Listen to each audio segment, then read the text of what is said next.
Welcome to a Foxy Tech Tips tutorial on disabling certain apps and programs from AutoStarting on your PC. Disabling unneeded apps from AutoStarting can speed up your computer considerably. If you find this video helpful, please consider subscribing to my channel and liking the video. Start by opening up the Start menu and then clicking on the Settings button. From the Settings menu here, select Apps.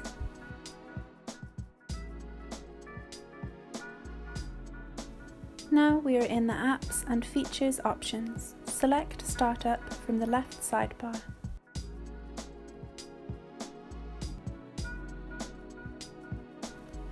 This will show a list of all apps and programs installed on your PC with a toggle beside each one, which determines if it will launch on startup. Go through any of these apps and turn off any that you do not need.